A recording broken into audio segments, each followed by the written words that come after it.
샬롬, 화요일의 비밀에 오신 모든 성도님들을 주님의 이름으로 환영합니다. 우리는 재판관이신 하나님 앞에 늘 모든 문제들을 가지고 나아가야 합니다. 왜냐하면 주님만이 우리의 모든 일들을 선하게 인도하시는 분이시기 때문입니다. 그냥 선함도 아니고 완벽한 선함입니다.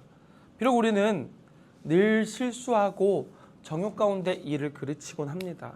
그럼에도 주님께서는 완벽하게 이를 맺으시고 결국엔 그분의 영광을 취하십니다.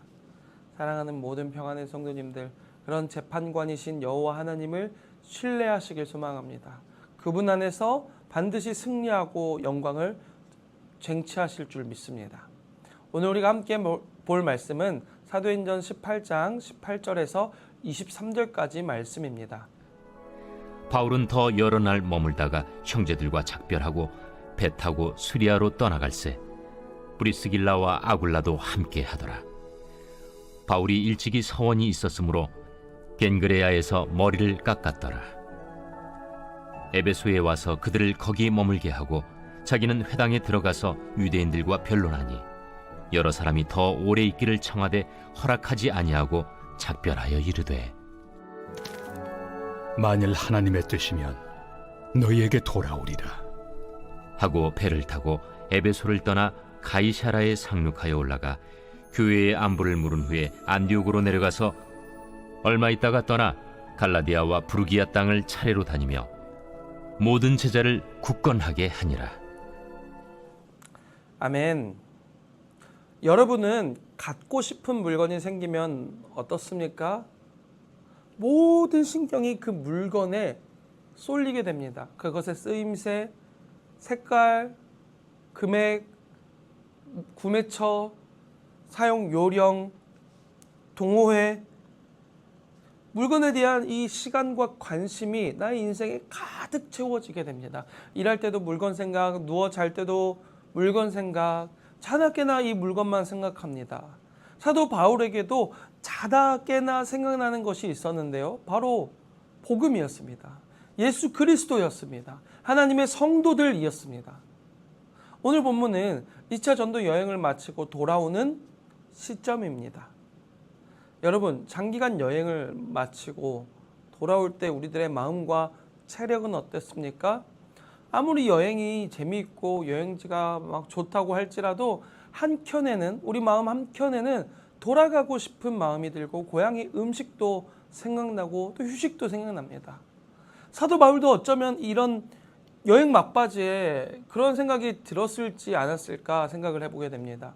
속히 여행을 마무리하고 쉬고 싶은 마음이 간절하지 않았을까요? 잠깐 쉬면서 고향의 음식도 먹고 또 만나고 싶었던, 그동안 만나지 못했던 사람들도 만나지 않았을까요? 하지만 오늘 본문의 사도 바울은 오직 복음을 전하는 이야기로 성경을 가득 채우고 있습니다. 그는 참으로 주님께 또 복음에 매인 사람이었습니다. 먼저 그는 고린도에서 여러 날을 머물렀습니다. 아가야에서 그는 좋지 못한 일을 당할 뻔했지만 겨우 상황을 모면했어요. 그렇다면은 속히 그곳을 털고 달아나는 것이 합당한 모습 같습니다. 하지만 사도 바울은 그들을 두려워함으로 달아났다라는 인상을 주고 싶지 않았던 것 같습니다. 오히려 그곳에서 여러 날을 머물며 주님을 신뢰하며 끝까지 맡은 바를 감당하였습니다. 이어서 그는 머리를 깎았습니다. 이는 여호와 하나님께서 부어주신 복들에 감사하는 표현이었습니다. 바쁜 일정 가운데에도 그는 주님을 향한 감사를 멈추지 않았습니다. 이어서 그는 에베소에서 복음을 전하였습니다. 여러 사람이 더 오래 있기를 청했지만 그에게는 바쁜 일정이 남겨져 있었습니다. 바로 예루살렘에서 유월절이었습니다. 그런 일정 중에도 그는 복음을 놓지 않았어요. 예루살렘에 돌아와서도 그는 여호와 하나님 앞에서 절기와 교회 안부에 이어서 복음 전파를 놓지 않았습니다. 참으로 그는 하나님의 사람이었습니다. 오늘 우리에게 주어진 이 본문은 정말 속도감이 있습니다.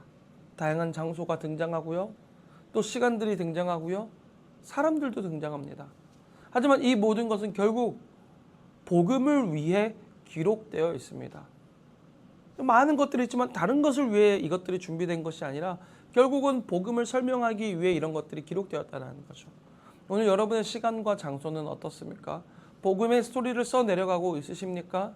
복음을 원동력으로 나아가고 복음의 결과물들을 만들어내고 계십니까? 처음부터는 쉽지 않습니다. 하지만 삶의 한 절 한 절 그런 이야기가 채워지기를 소망합니다.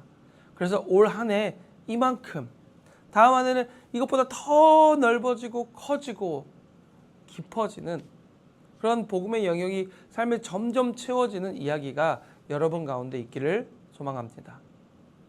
첫 번째 질문입니다. 어제 여러분의 삶에는 어떤 이야기들이 있었나요? 두 번째 질문입니다.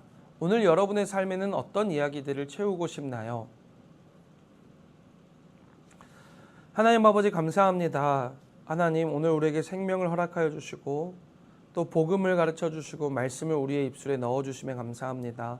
하나님 오늘 우리가 걸어가는 모든 삶의 여정 가운데 복음이 가득하기를 원합니다. 세상의 이야기가 아니라 사람들의 이야기가 아니라 나만을 위한 이야기가 아니라 복음으로 채워주고 예수 그리스도로 채워주고 하나님에 대한 모든 역사함이 내 입술에 우리 삶에 채워지고 누굴 마다든지 그것들을 전하며 살아가는 우리가 되어질 수 있도록 주님 은혜를 더하여 주시옵소서. 예수 그리스도의 이름으로 기도드립니다. 아멘.